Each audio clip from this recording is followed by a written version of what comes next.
আমি বিয়ের পর যখন শ্বশুরবাড়িতে এলাম, দেখলাম পাশাপাশি ৩টি বাড়ির সাথে শাশুড়ি মায়ের কোনো কথা নেই। বুঝলাম প্রতিবেশীদের সাথে শাশুড়ির ঝগড়া। আমার তো শুনেই খারাপ লাগতে শুরু করলো।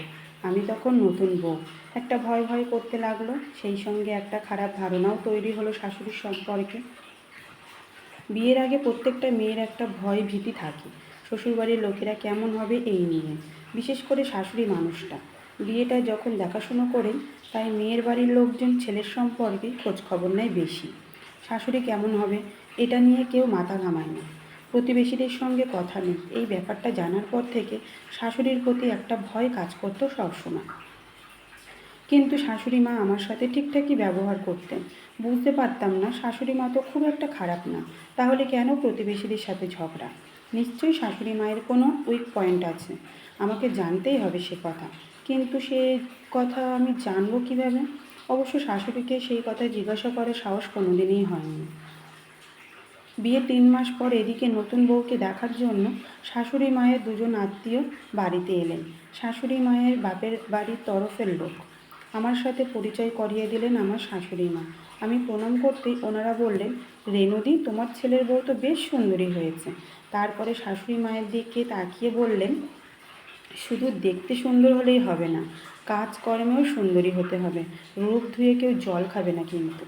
শাশুড়ি মা শুনে চুপ করে থাকলেন, কোনো প্রতিক্রিয়া দেখালেন না।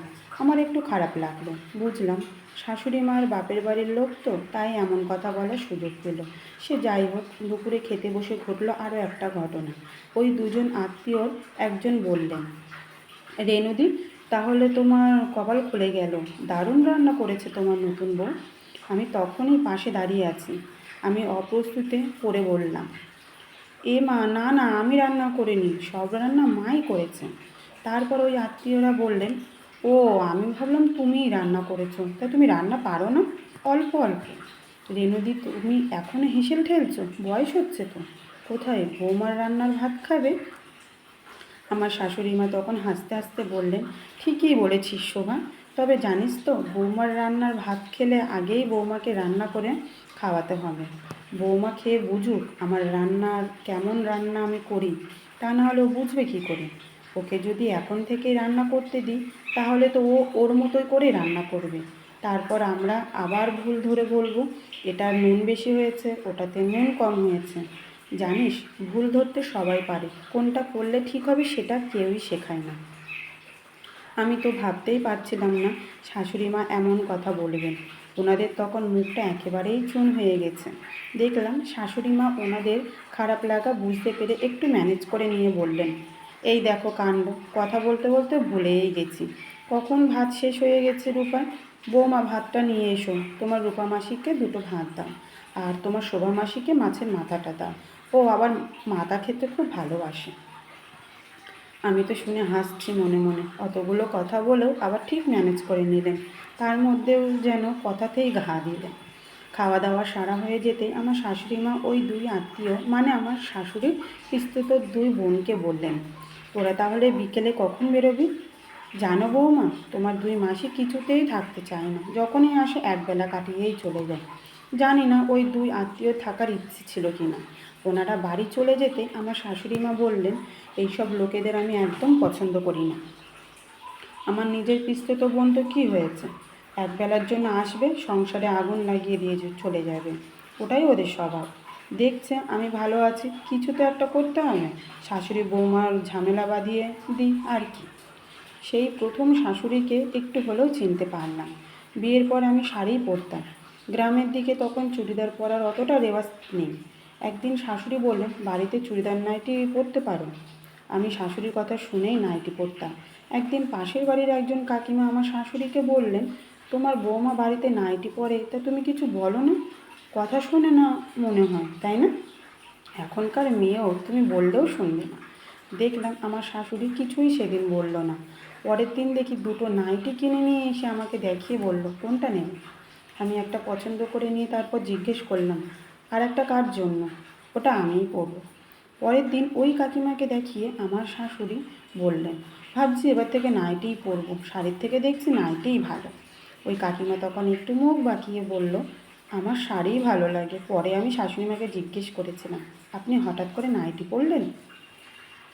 সব কথার মুখে জবাব দিতে নেই, কাজে দিতে হয়। কি পরবো কি খাবো সেটা বাইরের লোক ঠিক করে দেবে? এদের পাত্তা দিলেই সংসারে অশান্তি, আর যদি না দাও তাহলে ওদের মনে অশান্তি। এবার বুঝতে হবে কারা শান্তিতে থাকবে, আমরা না ওরা।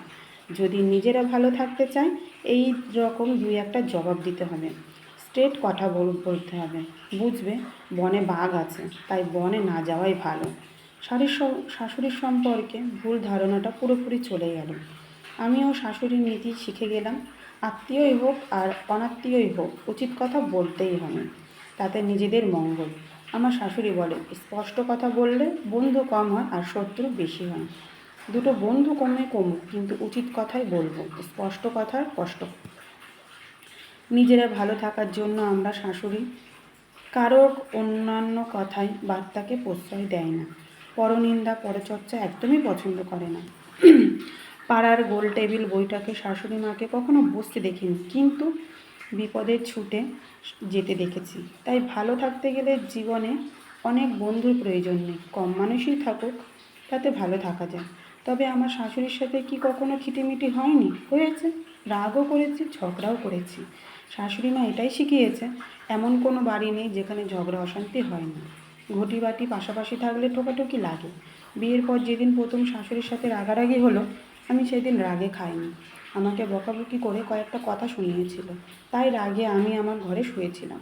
সেদিন শাশুড়ি মা আমার ঘরে এসে বললেন, বৌমা উঠে বস, একটা কথা তোমাকে আজ বলবো। নিজে থেকেই যখন আমার ঘরে এসেছেন তাই উঠে বসে রাগ দেখিয়ে বললাম, বলুন। শাশুড়ি মা আমার হাতটা ধরে বললেন, এই যে তোমার হাতের আঙুলের নখগুলো যখন বেড়ে যায় তখন নখগুলোই কেটে বাদ দাও। আঙুল কিন্তু কেটে বাদ দাও না, নখ কিন্তু আঙুলেই বাড়ে। সংসারে থাকতে গেলে একটু আধটু তো ঝামেলা হবে, তাই ঝামেলাটুকু মনে না রেখে সেটা বাদ দিয়ে দিলে দেখবে সংসারে সবটুকুই ভালো করে আছে। রাগ না করে খাবে চলো, রাগ করতে হলে খেয়ে দিয়ে রাগ করো। শাশুড়ি মার ওই কথাটাই আমার সংসার জীবনের মূল মন্ত্র। কথাটা এত ভালো লেগেছিল, সেই থেকে এখনও মনে গাঁথা আছে। তবে শাশুড়ি মার ওই কথাটা ভীষণ দামি, রাগ করতে হলে খেয়ে রাগ করো। সত্যি তাই, যখন রাগ হবে না, খেয়ে থাকলে দেখবেন আরও রাগ বাড়ছে। একবার খেয়ে নেবেন, সব রাগ চলে যাবে। বিয়ের পরে আমরা মেয়েরা শুধু শ্বশুরবাড়িই যায় না, শাশুড়ির হেসেলে গিয়ে উঠি। শাশুড়ি মানে খারাপ না, তাই কারোর সম্পর্কে খারাপ চিন্তা না করে ভালো চিন্তা করাটাই ভালো, তাতে ভবিষ্যতে ভালো হয়। আমার বিয়ে হয়েছে 15 বছর। বিয়ের পর থেকে শাশুড়ি মা টানা 10 বছর আমাকে রান্না করে খাইয়েছে। আমি শাশুড়িকে বলেছি, আপনার হেসেল থেকে এবার অবসর নেওয়ার পালা, এখন আমি রান্না করব, আপনি খাবেন। তারপর থেকে 5 বছর হলো আমি শাশুড়ির হেসেল সামলাচ্ছি।